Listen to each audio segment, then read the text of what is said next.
নমস্কার বন্ধুরা, Trihans lifestyle and mom চ্যানেলে আপনাদের সকলকে স্বাগত জানাই। আজকে শেয়ার করব কিভাবে 6 মাস থেকে 6 বছর পর্যন্ত বাচ্চাদের জন্য সঠিক পদ্ধতিতে সাবুদানা রান্না করবেন। বাচ্চাদের প্রথম প্রথম কিভাবে সাবুদানা খাওয়াবেন, সাবুদানাতে কি কি মেশালে বাচ্চাদের ওজন দ্রুত বাড়বে, তাও কিন্তু এই ভিডিওটিতে থাকবে। প্লিজ কিন্তু আমার ভিডিওটিতে এক লাইক করে পুরো ভিডিওটি দেখে নেবেন, কারণ পুরো ভিডিওতে কিন্তু ওই মায়েদের জন্য ছোট ছোট টিপস শেয়ার করে থাকি, যা কিন্তু আপনাদের অত্যন্ত কাজে লাগবে। চ্যানেলে নতুন হয়ে থাকলে অবশ্যই কিন্তু চ্যানেলটাকে সাবস্ক্রাইব করে বন্ধু হয়ে পাশে থাকবেন। চলে এলাম মূল ভিডিওতে। এখানে কিন্তু বাচ্চা চাহিদা অনুযায়ী কিছুটা সাবুদানা নিয়ে নিয়েছি। এবার ভালো করে ধুয়ে 30 মিনিট কিন্তু আমি জলে ভিজিয়ে রাখবো।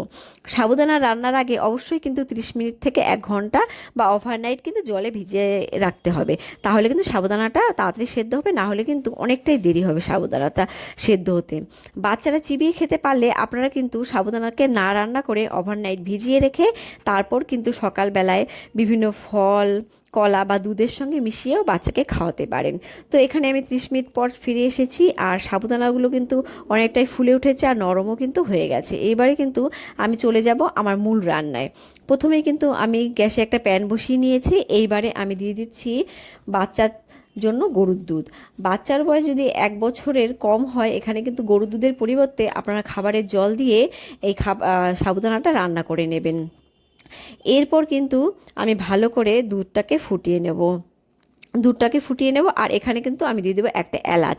এলাচ ব্যবহার করলে খাবারটা যেমন সুস্বাদু ও সুগন্ধযুক্ত হয়, সেই সঙ্গেই কিন্তু বাচ্চারা পেয়ে যাবে এলাচের পুষ্টিগুণ। এলাচে কিন্তু রয়েছে vitamin C, magnesium, iron, manganese ও ক্যালসিয়াম, যা শিশুর হজম শক্তি বাড়ায়, রোগ প্রতিরোধ ক্ষমতা বৃদ্ধি করে, রক্তশূন্যতা প্রতিরোধ করে, এছাড়া শ্বাসযন্ত্রের কার্যকারিতাকে উন্নত করে। এর ফলে কিন্তু বাচ্চাদের হাঁপানি বা শ্বাসকষ্ট কমাতে সাহায্য করে। এরপর আমি এখানে দুধটা ভালো মতো ফুটিয়ে নিয়েছি। এখন আমি যে সাবুদানাগুলোকে ভিজিয়ে রেখেছিলাম সেই সাবুদানাটাই এখানে দিয়ে দিলাম। আর 8 মাসের আগে বাচ্চাদের খাবারে এলাচ ব্যবহার না করাই ভালো। আপনারা কিন্তু আপনাদের বাচ্চার খাবারে এলাচযুক্ত করার আগে বাচ্চাদের ডাক্তারের কাছে কনফার্ম হয়ে ব্যবহার করতে পারেন। আমি এইবারে সাবুদানাগুলোকে কিছুক্ষণ ফুটিয়ে নেব, যতক্ষণ না সাবুদানা জলের মতো স্বচ্ছ হয়। যদি সাবুদানাগুলো ফোটালে জল বা দুধের সঙ্গে একবারে মিশে যায়, তাহলে কিন্তু বুঝে নেবেন যে সাবুদানাগুলো নকল। আর আসল সাবুদানা কখনোই কিন্তু জল বা দুধের সঙ্গে মিশে যায় না। সাবুদানা কিন্তু ক্যালসিয়াম এবং কার্বোহাইড্রেটের ভালো উৎস। সাবুদানা হাড় গঠন ও বিকাশে সাহায্য করে এবং শক্তি সরবরাহ করতেও কিন্তু সাহায্য করে। সাবুদানাতে কিন্তু ফ্যাট কম থাকে, কার্বোহাইড্রেট বেশি থাকে, তাই কিন্তু বাচ্চাদের ওজন দ্রুত বাড়াতে সাহায্য করে। সাবুদানাতে রয়েছে প্রচুর ক্যালসিয়াম, যা কিন্তু শিশুদের দাঁত ও হাড় শক্ত করতে সাহায্য করে। এটি কিন্তু শিশুর শারীরিক বৃদ্ধিতেও সাহায্য করে। তো যাই হোক, এই পর্যায়ে কিন্তু আমি দিয়ে দিলাম অল্প বাদাম গুঁড়ো। এখানে কিন্তু আমি 2টো আমন্ড বাদাম সারা রাত জলে ভিজিয়ে রেখেছি। এরপর কিন্তু আমি সকালবেলা এটাকে গ্রেটারে একটুখানি ঘষে নিয়ে ব্যবহার করেছি। বাচ্চারা চিবিয়ে খেতে না পারলে আপনারা কিন্তু বাদামকে শুকনো খোলায় ড্রাই রোস্ট করে মিক্সিতে গুঁড়ো করে তারপর ব্যবহার করতে পারেন। তবে 8 মাসের আগে বাচ্চার খাবারে বাদাম ব্যবহার না করাই ভালো। সাবুদানা কিন্তু খুবই সহজ পাচ্য, তাই কিন্তু বাচ্চারা খুব সহজেই হজম করতে পারে। সাবুদানা বাচ্চাদের কোষ্ঠকাঠিন্য দূর করতেও সাহায্য করে। সাবুদানা কিন্তু গ্লুটেন মুক্ত, তাই বাচ্চাদের অ্যালার্জি থাকলে আপনারা তাও কিন্তু সাবুদানা খাওয়াতে পারেন। সাবুদানা শিশুদের জন্য নিরাপদ, তবে অতিরিক্ত সাবুদানা খাওয়ালে কিন্তু বাচ্চাদের অসুবিধা হতে পারে। আর প্রচুর পরিমাণে স্টার্চ যেহেতু থাকে, তাই কিন্তু ডায়াবেটিস আক্রান্ত বাচ্চাদের কখনোই সাবুদানা দেবেন না। তো এই পর্যায়ে আমার সাবুদানাটা সেদ্ধ হয়ে গেছে। আমি গ্যাসের ফ্লেমটাকে অফ করে দিয়েছি আর দিয়ে দিলাম একটা ম্যাশ করে রাখা কলা। আমি কিন্তু কলাটাকে একটু দানা রেখে ম্যাশ করেছি। আর বাচ্চারা যদি একদম চিবিয়ে খেতে না পারে, আপনারা কিন্তু আরও ভালো মতন ম্যাশ করে এখানে ব্যবহার করতে পারেন।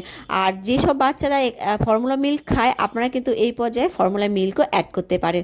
তবে উষ্ণ গরম জলে ফর্মুলা মিল্ক অ্যাড করে তারপর কিন্তু আপনারা খাবারে ব্যবহার করবেন। তো এখানে কিন্তু খাবারটা আমার মেশানো হয়ে গেছে। আর আপনারা চাইলে কিন্তু এখানে খেজুরও ব্যবহার করতে পারেন, তবে গুড় বা কোনো রকম মিছরি কিন্তু 1 বছরের আগে বাচ্চাদের খাবারে ব্যবহার করবেন না। তো খাবারটা মেশানো হয়ে গেছে, এইবারে আমি কিন্তু বাটিতে ঢেলে নিচ্ছি। খাবারে যে এলাচটা ব্যবহার করেছিলাম সেটা কিন্তু ফেলে দিলাম। আপনারা কিন্তু অবশ্যই এটা ফেলে দেবেন। বিশেষজ্ঞরা কিন্তু বাচ্চাদের রোজ একটা করে কলা খাওয়ানোর পরামর্শ দিয়ে থাকেন।